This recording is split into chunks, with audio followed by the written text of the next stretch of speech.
So for the Kahului seat, we have Alan Arakawa and Tasha Kama. We're going to begin with Alan Arakawa, and we'll draw the first question.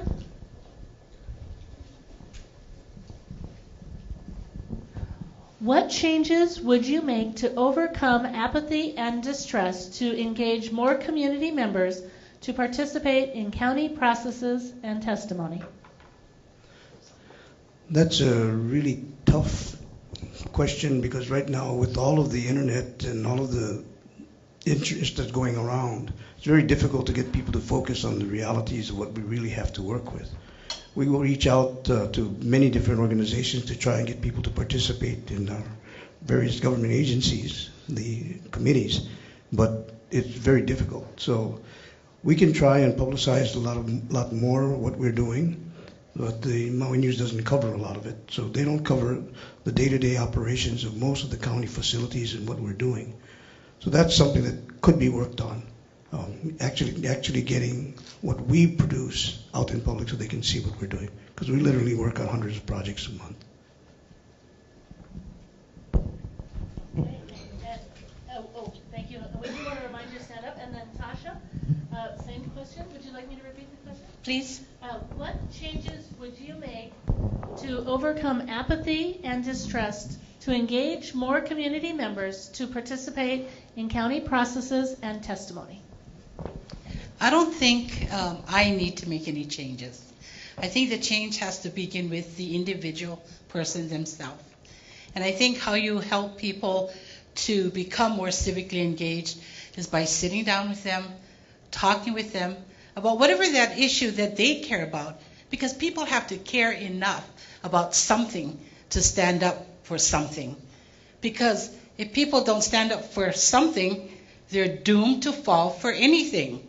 So my sense is that when things are important to people and you talk to them about that and you show them that you really care about those things, then they will probably think twice about wanting to become engaged in a deeper and a richer conversation. So my whole sense is it's one-on-one. It's me talking to someone, it's you talking to someone, and it's you talking to someone. Choose one person that you want to talk to about getting civically engaged. See where that goes. Thank you.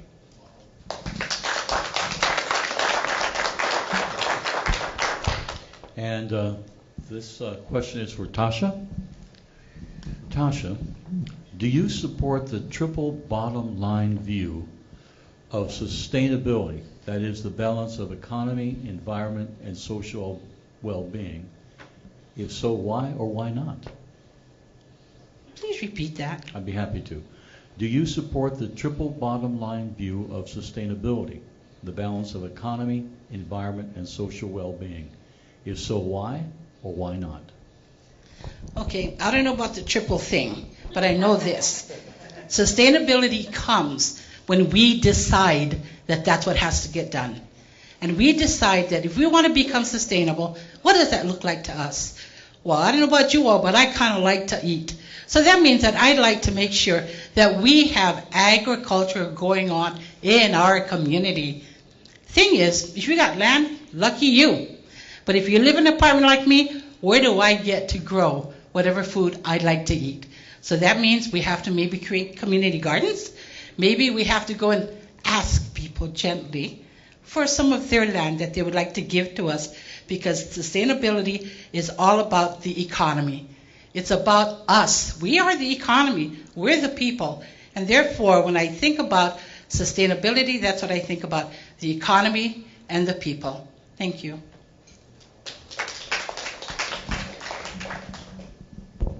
And Ellen, the same question. Do you support the triple bottom line view of sustainability? That's the balance of economy, environment, and social well-being.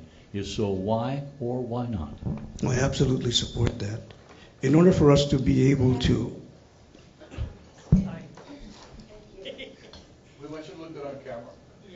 In order for us to be able to have a quality of life, we have to be able to have a stable economy. We also have to have a lot of the things that we really aspire to keep, like our environment. So we have to keep protecting our shorelines, keep them open for the public, be able to create more parks and areas for people to recreate. At the same time, we have to make sure that the economy is strong so that people can actually pay for or afford to live here. Bringing housing prices down will be something that could really stabilize the economy. Going to alternative energies is something that could stabilize the economy and make us self-sustaining. And of course, we're in the process of trying to acquire as much oceanfront as possible, and that will provide for a future for the community and to have a quality of life.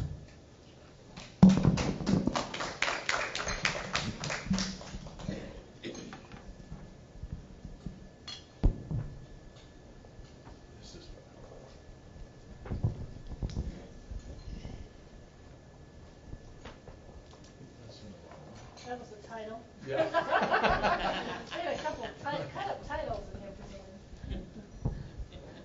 Okay. Which organization's question it was. This question's for Alan. Alan, this question's for you. Are you committed to achieving Maui County's energy goal, and how would we achieve it? I'm absolutely convinced that we need to achieve the energy goal. We committed to doing that, going to 100%. We're the first in the state to actually do it and one of the first in the nation to actually do it. We know that when you look at basic economy, it's how much money you get coming into the community or how little you spend going out.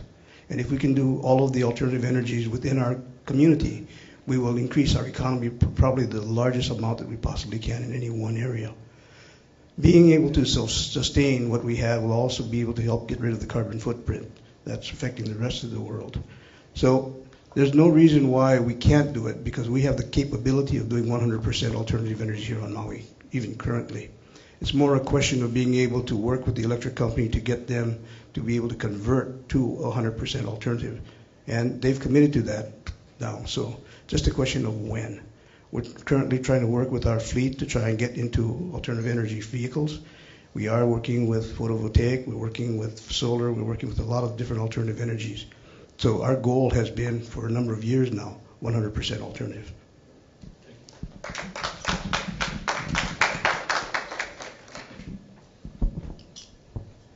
Okay. Actually, Tasha didn't get to answer that question. Yes. She's ready. Yes. Oh.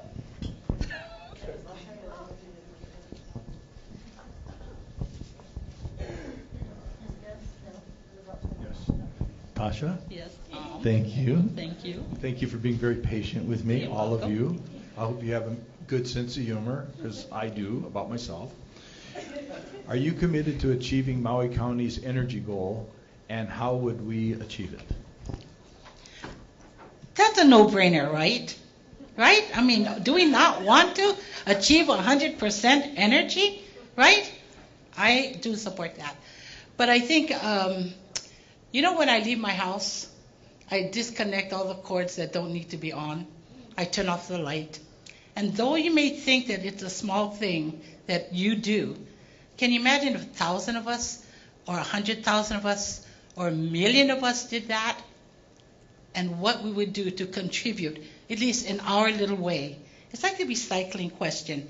If we all just did our small part, what a great service we would do to our planet Earth. We only have one Earth. This is it. We only have one footprint, our own footprint on this Earth. And we got to make it the best we can, because our ancestors did that for us. They took care of it so we could have what we have today. Our job is to take better care of it, so our children and the next 7 generations to come will have something they can be proud of.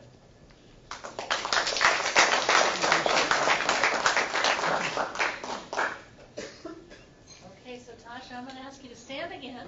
Okay. We'll go back to the next question.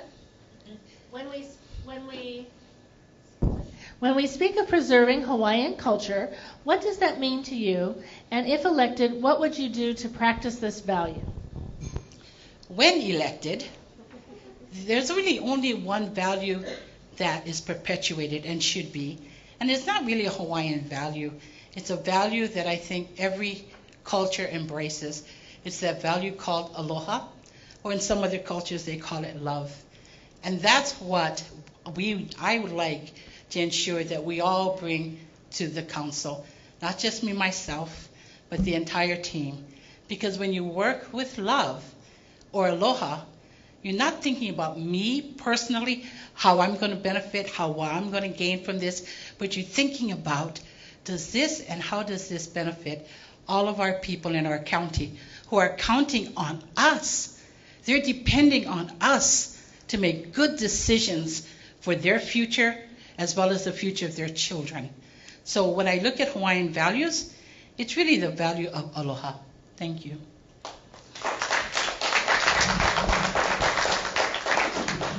Alan, when we speak of preserving Hawaiian culture, what does that mean to you? And if elected for the Kahului seat, what would you do to practice this value? Well, we've been practicing a lot of it. We've been trying to get Manualeli Park completed and resurrected. We've been purchasing areas and trying to get areas such as the Wailuku Water Company and Iao and a lot of those properties so that we can preserve those culturally very significant areas. We've been working around a lot of hidden artifacts to make sure that they're not exposed to the public, because a lot of areas where you have petroglyphs and you have pictoglyphs, if we were to expose them to the public, they'd become abused. So there are a lot of areas where we try and protect and rebuild back a lot of the trails and the walkways and areas where culturally we want to be able to say is very significant. Now, that's to be said for just about everybody that's been in our community as well. Every nationality has some history here within Maui County and has built part of Maui County. So we have to be very careful when we talk about Hawaiian values. We also talk about everybody else's value as well and work cohesively with all the different communities. And that's something that we do by creating a lot of the community centers and working in groups. Okay.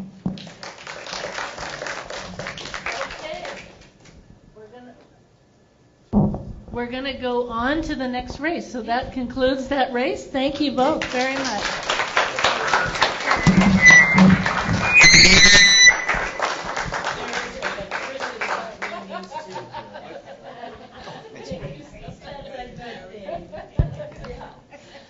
And you can see we're out, not out, but we're down to reshuffling the questions a little bit.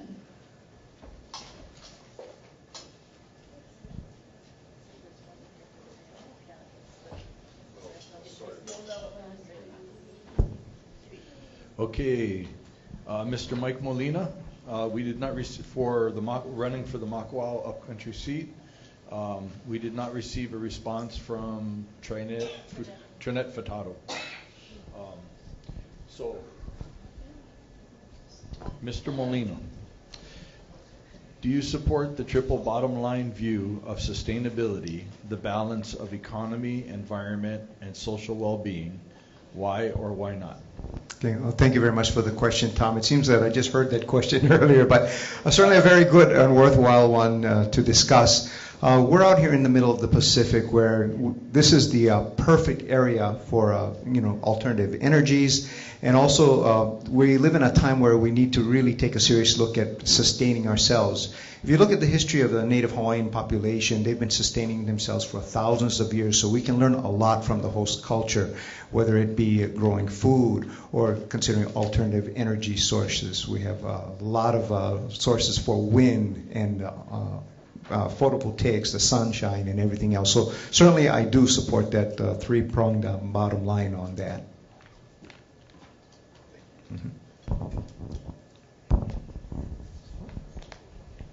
Okay, Mike, nope, that was your Hawaiian culture question.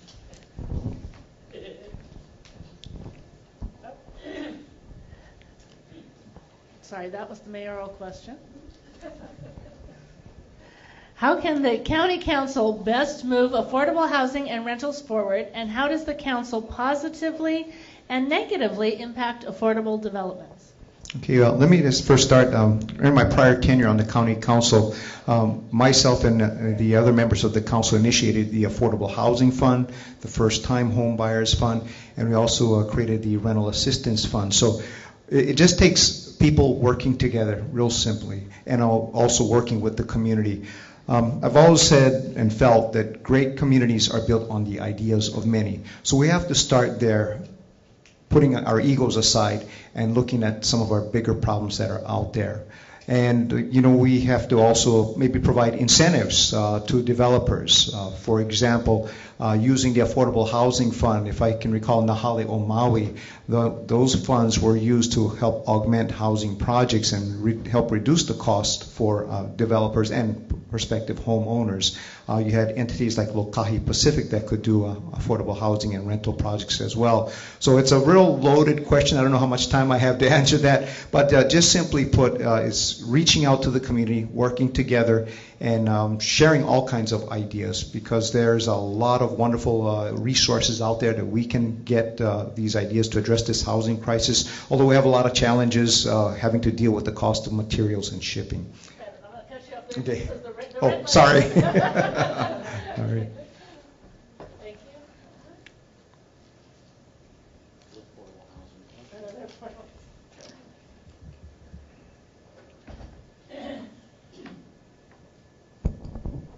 Mike, thank you for coming tonight. Appreciate your being here. I'd like to ask you a question on energy. What is your position on alternative energy sources for Maui? I totally support all forms of alternative energy. I believe, as I mentioned earlier, Hawaii is a great resource, starting point for that. We're seeing many industries that are being spawned from the alternative energy field. I believe we can do more, and it's the wave of the future. Fossil fuel, we don't know how long that will last. So especially all of us out here in the middle of the Pacific, we need to seriously consider converting to using alternative energy. And hopefully we can get from the state or federal government some tax relief or tax incentives to get ourselves 100%, which I believe was the state goal.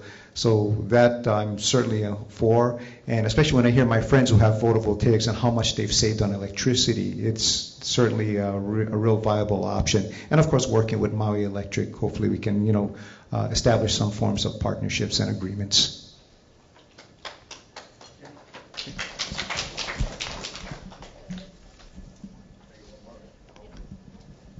Thought it was done. Here we go. A lot of affordable housing questions.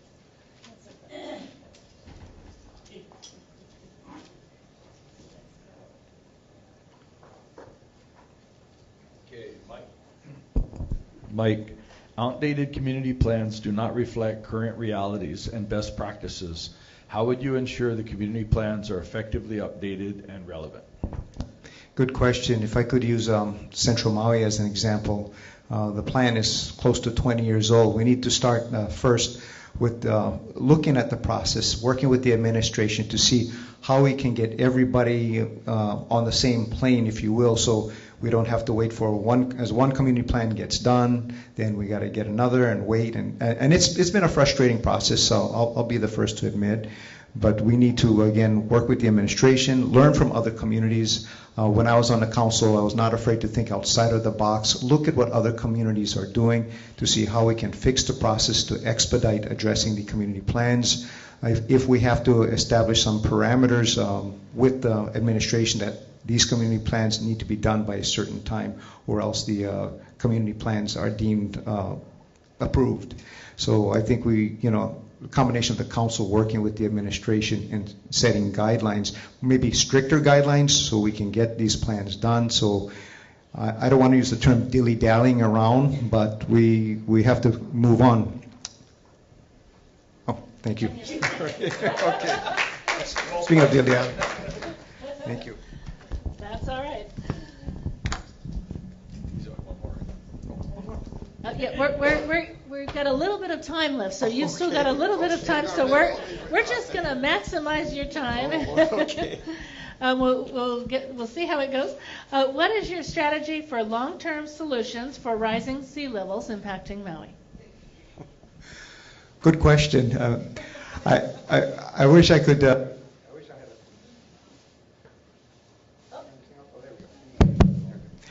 I wish I had a science background. I can tell you this. I would certainly reach out to the experts in this area. I would be one of those who would like to initiate a task force to see what we can do to address the rising sea levels. Maybe we need to establish some farther setbacks from any developments being near the shoreline. I know of some, I guess, hotels and condominiums, people who are looking at improved districts as one form of payment, who have been impacted by with the eroding shorelines. So I think those are some areas we can look at, but I certainly would start first with a task force. Let's get the experts all together to address a problem like this, because looking at the way the global climate situation is going for us here in Hawaii, it becomes a real more imperative and, serious situation for us. Thank you. I've been maximizing your time. I apologize. Overtime. That's all right. All right, well, we're going to thank you for answering all of those questions. Thank you so much for your time. And we'll move on to the next race.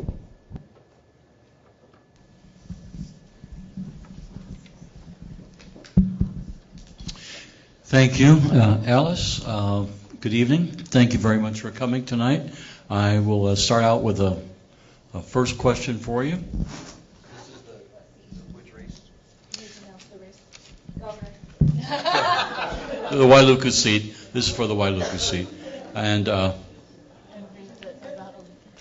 Alika Atai was invited to attend. However, he could not because of scheduling problems, because of the storm, and he is not able to be here this evening. And we regret that, but we think that we did try and reach out to him.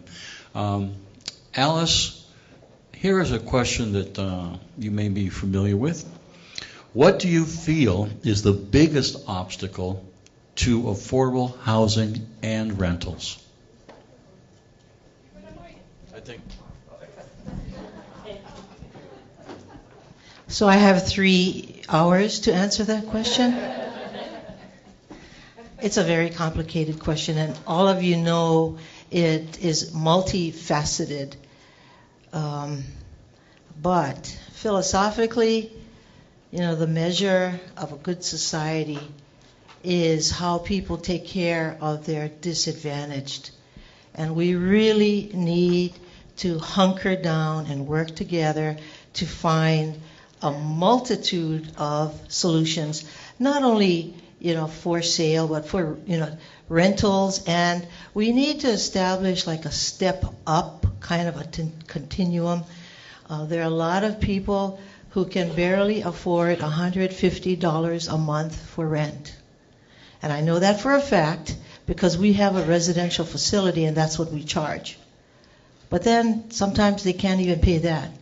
So what we need to do is figure out ways legislatively to come up with legislation that allows a variety of types of housing, whether it's the micro units or tiny houses, etc.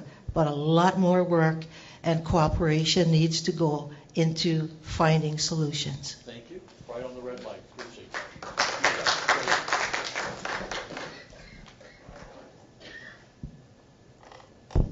Thank you, Alice. My question for you. Where can the permitting process be expedited, and how will you make that happen? Well, if I were the mayor, or if Mike and Ellie would let me do this. Actually, I'm teasing, but the mayor and the former director, Carol Ryman, I believe, have worked on a system where they prioritize, all the departments prioritize affordable housing projects. And that is a major step, because if each department doesn't prioritize these kinds of projects, you're going to continue to have a lot of delays and a lot of issues with affordable housing getting their permits. Because let's take the water department, Gladys Bisa. I'm sure that she has tons of other priorities, like fixing leaks, like creating new source, like extensions for subdivisions and so forth. So to ask her to make affordable housing a priority is not the easiest thing to do, and that goes for every single department. But that has to be done, and that I'm glad it's being done right now.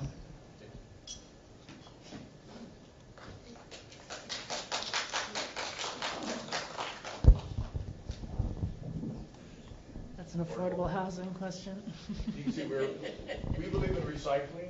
We are recycling our question. Alice, what changes would you make to overcome apathy and distrust to engage more community members to participate in county processes and giving testimony? First of all, I would change the President of the United States.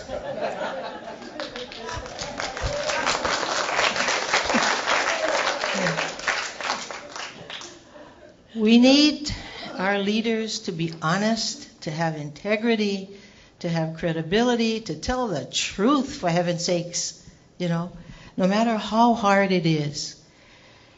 Once our constituents see that we're not afraid to admit our mistakes, to admit our errors, to tell the truth, maybe then the voters won't be as complacent as they have been in the past.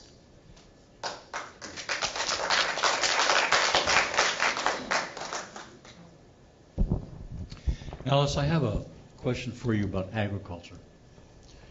Many talk about supporting agriculture. What role do you see it playing in Maui's future? And what policy changes and implementation actions will you take to make it happen? That's not my strength, but I will say, I have a hard time keeping my plants alive, let's face it. But anyway, agriculture needs water. Water is very critical. We have to get together as a community and figure out how do we share water. We have enough water, surface water and groundwater. We just have to figure out how do we take care of the various needs. Farming needs water without question. I was just talking to Nelson Okamura the other day from VIP, and I asked him how much water, not water, but how much food do we import? He said 2/3. 2/3. That's a lot. So what that, and then growing up on Maui, we used to have so many different farmers, and now we don't have hardly any. So you have to figure, with all the various challenges of farming, it's very difficult. But the county should be a partner to the farming community.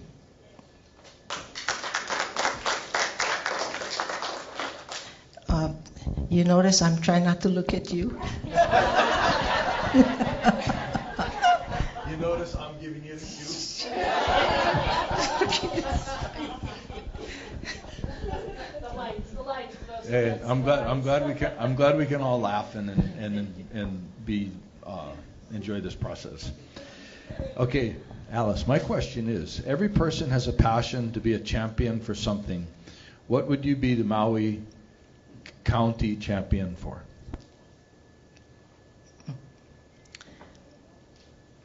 I'd like to be the champion for open government.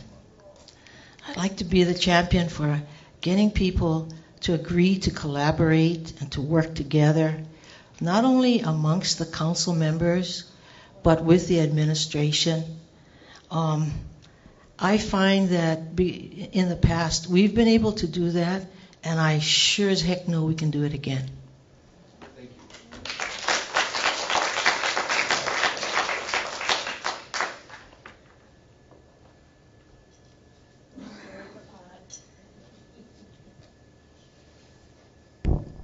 What is your knowledge of Maui's investment in the permitting and land use software called MAPS? Not much. Honestly, I don't know what that is. But if I can use my time to answer something else. Yeah, I was a strong supporter of a GIS system. Anything to make our delivery of services better, I am totally for. And if, in case that question of community plans comes up, you know what I would do? I would cut that process in half. There is no need for us to relive and reinvent the entire county every single time. There is so much, the development, the actual development in Maui County is so minuscule compared to this huge plan. You know, what I would do if I was in the planning department, I would condense that plan to what I think may happen in the future. You know, so that the process itself can be maybe 5 years instead of 25 years. And I'm sure, sounds like that technique is going to help.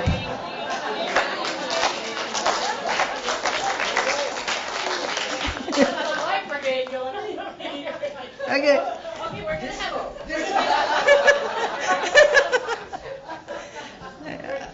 I thought that was the disco machine. Okay. Maybe we can do one really quick question. Okay.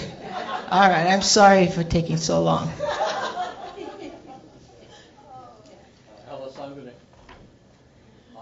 Alice, I will ask you a question. I'll assume you'll give the answer you desire. And this, again, is an energy question. Are you committed to achieving Maui County's energy goal, and how will we achieve it? You know, it's kind of difficult because, you know, my house is filled with solar panels, and they're not cheap, you know. So we have to figure out a way to incentivize our people financially, you know, by providing loans or other kinds of financial incentives to get people to use solar, to use electric cars, to use all the different types of energy-saving devices that we can. But let's face it, it costs money, and I think the council can come up with some answers to address this problem. Okay, wonderful. Thank you so much, Alice. Am I done? Okay. Aloha, everybody, and good luck to all the candidates.